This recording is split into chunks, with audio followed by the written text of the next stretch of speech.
आज के बहुत महत्वपूर्ण कार्यक्रम में उपस्थित मंत्रिपरिषद में मेरे साथी श्रीमान बाबुल सुप्रियो जी, श्रीमान कैलाश विजयवर्गीय जी, बंगाल के ही और राजा राम मोहन राय पुस्तकालय के कर्ता धर्ता श्रीमान कंचन गुप्त जी, हमारे सांस्कृतिक सचिव राघवेंद्र सिंह जी, श्रीमती निरुपमा जी, श्रीमती साराबाई और आज के कार्यक्रम में उपस्थित सभी गणमान्य अतिथियों और विशेषकर जो आज यहाँ से एक संदेश लेकर बंगाल के लगभग 900 किलोमीटर तक जाने वाले मेरे युवा साथियों, आप सभी को मेरा नमस्कार। ये कार्यक्रम एक हॉल में हो रहा है और कार्यक्रम की दृष्टि से इसका इवैल्यूएशन संख्या से नहीं किया जा सकता। ये बहुत महत्वपूर्ण कार्यक्रम है क्योंकि ये कार्यक्रम ये पूरी श्रृंखला की एक कड़ी है जो सुभाष चंद्र बोस की 125वीं सालगिरह उनकी मनाने के लिए जो राष्ट्रीय और अंतर्राष्ट्रीय स्तर पर अनेक कार्यक्रमों का जो आयोजन हुआ है उसकी श्रृंखला की एक कड़ी है। मित्रों, मैं ज्यादा कुछ कहना नहीं चाहता। सुभाष बाबू को देश की जनता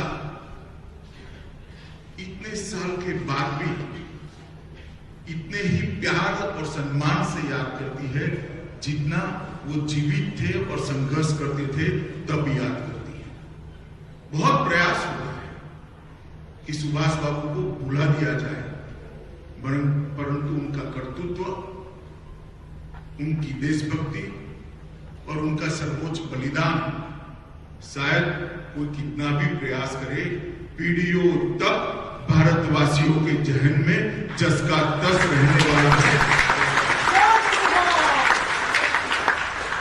और इसीलिए भारत सरकार ने प्रधानमंत्री जी के नेतृत्व में एक कमेटी बनाई है जो कमेटी सुनिश्चित करेगी कि सुभाष बाबू का जीवन, इनका कवन और सुभाष बाबू के संस्कार जो देशभक्ति के हमें मिले हैं वो संस्कार को चिरकाल तक न केवल भारत में रहने वाले भारतीय, दुनिया भर में जहां जहां भारतीय बसे हैं वो चिरकाल तक याद करें और उसमें से प्रेरणा लेकर भारत को महान बनाने में अपना योगदान देते हैं। और मैं खास कर देश भर की युवा पीढ़ी को कहना चाहता हूं कि एक बार सुभाष बाबू के जीवन को आप अचूक पढ़िए, इसमें से बहुत कुछ सीखने को मिलेगा। एक ऐसा मेधावी विद्यार्थी जो आईसीएस की परीक्षा में टॉपर कर बाहर आया, उस वक्त पूरे देश के युवा लालायित होते थे, आईसीएस हो भी जाए तो बहुत बड़ी बात है, अंग्रेज सरकार की नौकरी मिलती थी। सुभाष बाबू ने अंग्रेज सरकार की नौकरी ठुकरा कर देश की आजादी के संग्राम के साथ जुटना तय किया। वहीं से उन्होंने एक बहुत बड़ा संदेश,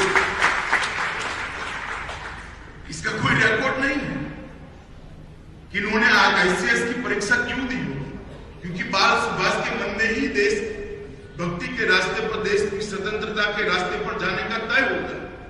मगर ये मैसेज देने के लिए ही ये आईसीएस की परीक्षा दी होगी कि मैं आईसीएस होने के बावजूद भी अंग्रेजों की नौकरी नहीं करना चाहता, इस देश से अंग्रेजों ने अब जाना चाहिए। एक उत्तम प्रशासक थे, कलकत्ता के मेयर बने, कांग्रेस पार्टी के 2 बार अध्यक्ष बने और एक बार तो गांधी जी की इच्छा के विरुद्ध चुनाव लड़कर गांधी जी के प्रत्याशी को हराकर वो कांग्रेस के अध्यक्ष, वो उनकी लोकप्रियता का परिचायक और अदम्य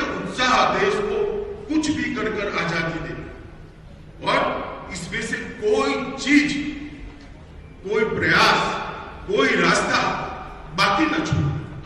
मित्रों, कल्पना कर सकते हैं एक ऐसे साम्राज्य के खिलाफ वो लड़ाई लड़ रहे थे जिसका सूर्योदय कभी समाप्ति नहीं होता था, जिनका दिन कभी अस्त नहीं होता था। इतने सारे देशों पर उनका साम्राज्य था, और उसको चकमा देकर बंगाल से भागकर हजारों किलोमीटरों की यात्रा कर पैदल, गाड़ी में, सबमरीन में आजादी फौज की रचना तक और भारत की भूमि पर अपना तिरंगा फहराने तक की इनका जो संघर्ष गाथा है, कोई भारतीय ने कभी भूलनी नहीं चाहिए। और इसीलिए भारत सरकार ने तय किया है कि 125वां उनका जो साल है, उसको न केवल सुभाष बाबू देश के लिए, देश की आजादी के लिए, देश को आगे बढ़ाने के लिए जिन जिन लोगों ने अपना जीवन का बलिदान दिया, जिन जिन लोगों ने अपनी पढ़ाई लिखाई छोड़कर देश के स्वतंत्रता संग्राम में कूद पड़े, उस सभी को एक बार फिर से जनमानस के अंदर पुनर्जीवित करना और उसमें से प्रेरणा लेकर आगे बढ़ना। यहां बहुत सारे युवा बैठे। अभी हमने सांस्कृतिक कार्यक्रम में खुदीराम बासु की बात सुनी। इतनी कम आयु में हंसते हंसते वंदे मातरम बोलकर फांसी के फंदे पर चढ़ जाना कोई कम वीरता की बात नहीं। मित्रों, हम लोगों के भाग्य में देश के लिए मरना नहीं, मगर देश के लिए जीना ईश्वर ने हम पर छोड़ा है। मैं युवाओं को खास अपील करता हूं कि जिन्होंने देश के लिए अपनी जान का बलिदान दिया, उसका स्मरण कर कर हम बाकी का जीवन देश के लिए जीना ये तय कर दे, तो उनको बलिदान को इससे बड़ी श्रद्धांजलि कोई नहीं। और इसीलिए इस प्रकार के कार्यक्रमों की रचना की जाती है कि युवा पीढ़ी इसको जाने, समझे, ये संस्कार को, देशभक्ति और बलिदान के संस्कार को स्वीकार करें। बलिदान का मतलब सिर्फ अपनी जान का बलिदान देना नहीं, बलिदान का मतलब देश के अस्तित्व में अपने व्यक्तित्व को घुला मिल देना, अपने व्यक्तित्व को पिघाल देना भी बलिदान होता है। देश के प्रगति के लिए, देश को महान बनाने के लिए अपना सर्वस्व दांव पर लगा देना भी बलिदान होता है। देश को आगे बढ़ाने के लिए अपनी निजी व्यक्तिगत कैरियर को भी बलिदान करना, वो भी बलिदान होता है।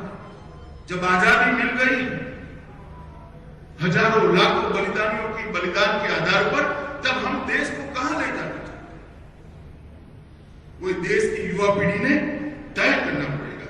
सुभाष बाबू ने अगर कैरियर का सोचा होता तो आज हमारे सामने आजाद हिंद फौज का गौरवशाली इतिहास ही न होता, जिन्हें अंग्रेजों ने हिलाकर रख दिया था। सुभाष बाबू ने अगर कैरियर का सोचा होता तो भारत के ऊपर राज करने वाले अंग्रेजी साम्राज्य को झंझोड़ कर किसी ने रख नहीं दिया।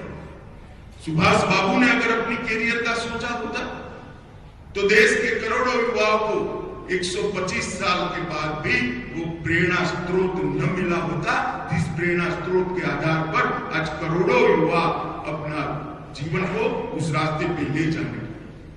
मित्रों, नरेंद्र मोदी जी ने जो निर्णय किया है सुभाष बाबू की 125वीं जयंती को मनाने का, मैं मानता हूं कि ये बहुत बड़ा निर्णय है और इस निर्णय से देश के अंदर बहुत बड़ा परिवर्तन। आज यहां से एक साइकिल यात्रा शुरू हो रही, 3 टुकड़ियां जाएगी। एक टुकड़ी का नाम है नेताजी सुभाष चंद्र बोस टुकड़ी, जो 270 किलोमीटर का सफर तय कर नामी अनामी गुमनाम कई शहीदों के गांव में जाकर उनका महिमा मंडन करने का, उनकी याद को फिर से एक बार जीवित करने का प्रयास करेगा। दूसरी टुकड़ी रास बिहारी बोस टुकड़ी है, जो 400 किलोमीटर की यात्रा करेगी और सभी हमारे शहीद जो जिस गांव में से पैदा हुए थे वहां जाकर आगे बढ़ेगी और खुदीराम बोस टीम भी जाएगी जो 250 किलोमीटर की यात्रा करेगी। मित्रों, ये प्रयास जो युवा कर रहे हैं, मैं इनको आज समग्र देश की ओर से साधुवाद देना चाहता हूं कि आप जो यात्रा कर रहे हो ये भारत के पुनर्जागरण की यात्रा, क्योंकि जिस देश की युवा पीढ़ी आजादी के इतिहास को, जिस देश की युवा पीढ़ी अपने देश के इतिहास को समझती नहीं है, उसमें से गर्व के भाव को आत्मसात नहीं करती है, वो देश का भविष्य नहीं बना सकती। देश का भविष्य वही युवा पीढ़ी बना सकती है जो देश के इतिहास को समझती है। देश का भविष्य वही युवा पीढ़ी बना सकती है जो देश के इतिहास की सारगर्भिता को आत्मसात करती है।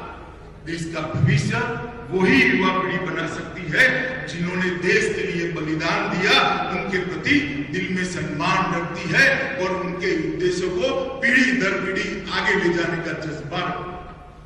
और आज जो युवा यहां से साइकिल लेकर निकलेंगे, वो पूरे बंगाल के अंदर लगभग 900 किलोमीटर की यात्रा कर देश के बंगाल के युवाओं को जिस प्रकार से प्रेरित करने का काम करेंगे, मैं मानता हूं कि उनका ये पुरुषार्थ बहुत लंबे समय तक बंगाल को और भारत को बहुत कुछ देगा। आज हमारे इतिहास को हमने अपने नजरिए से भी देखने की जरूरत है। हमारे इतिहास को अपने नजरिए से समझने की भी जरूरत है। आज मैंने जो सांस्कृतिक कार्यक्रम दिया, उसके निर्देशिका और सभी कलाकारों को मैं हृदय से बधाई। मैं बंगाली बहुत नहीं समझता, मगर उनके मुख के भाव समझा देते थे कि वो क्या कहना चाहते। मित्रों, इतनी सुंदर अभिव्यक्ति जो समय को भी जीवित कर देती है, जो भूतकाल को भी वर्तमान में परिवर्तित कर देती है और जो रोंगटे खड़े कर फिर से एक बार देशभक्ति के जज्बे को जागरूक करने के लिए मजबूर कर देती है, ऐसी अभिव्यक्ति बहुत कम देखने को मिलती है। तो बहुत सुंदर अभिव्यक्ति यहाँ पर की है। मैं इतना ही कहना चाहता हूं कि ये जो कार्यक्रमों की श्रृंखला है, सुभाष बाबू की 125 वर्ष की जयंती के 125वीं जयंती के 1 साल तक चलेंगे। देश के युवा इस कार्यक्रमों की श्रृंखला के साथ जुड़े, देश भर के अंदर कार्यक्रम, और जब देश की आजादी के 75 साल होंगे, तब मोदी जी ने तय किया है कि 75वां साल आने वाले और 75 साल तक के लक्ष्य तय कर हम आगे बढ़े, भारत को विश्व के अंदर सबसे महान बनाने की कवायद के साथ हम सब जुड़ जाए। ये 2 कार्यक्रम, ये 2 वर्ष एक साथ आना भी एक अपने आप में बहुत बड़ा सहयोग। सुभाष बाबू का 125 साल मनाने का 1 वर्ष और आजादी के 75 साल के 1 वर्ष, ये हम दोनों वर्षों को भारत की युवा पीढ़ी ने ये 2 साल अपने आप को इस सभी कार्यक्रमों के साथ जोड़ना चाहिए। सभी कार्यक्रमों के अंदर अपनी भागीदारी करनी चाहिए और सभी कार्यक्रमों को आने वाली पीढ़ियों को जिसमें से प्रेरणा ले, इस प्रकार से आगे बढ़ाना चाहिए। मित्रों, मैं इतना ही कहता हूं कि जिन्होंने देश के लिए पूरा जीवन दे दिया, युवा अवस्था में ही अपनी जान का बलिदान दे दिया, बहुत सारे लोगों ने अपनी पढ़ाई लिखाई छोड़ दी, बहुत सारे लोगों ने अपने जीवन को सर्वस्व न्यौछावर कर दिया। इस देश में ढेर सारे ऐसे लोग हैं जिनके पूरे परिवार का, मकान का, पूरी संपत्ति का 10-10 बार कुर्की हो गया, मगर वो परिवारों ने लड़ाई लड़ना नहीं छोड़ा। कई ऐसे लोग हैं जिनको 2-2 जन्मठिप एक जीवन के अंदर हो गई। वीर सावरकर को एक ही जीवन के अंदर 2 जन्मठिप हो गई। इन लोगों के बलिदान के आधार पर आज भारत यहां तक पहुंचा है, मगर हमें संतुष्टि नहीं होनी चाहिए।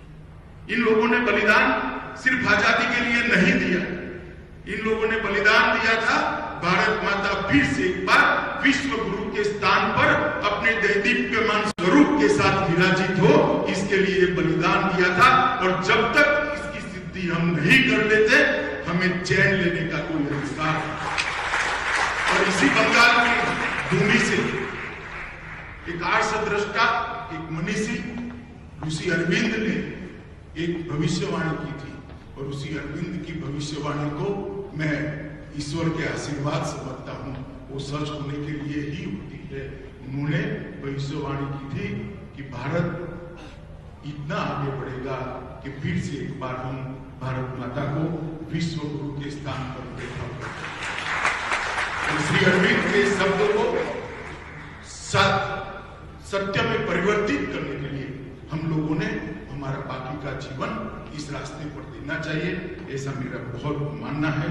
मित्रों, अंत में मैं इतना ही कहना चाहता हूं कि मरते मरते बलिदान करते वक्त शहीदों के मनस्थिति को देखकर एक कवि ने कहा था, शहीदों की चिताओं पर जुड़ेंगे हर बरस मेले, वतन पर मरने वालों का बस बाकी यही निशा होगा।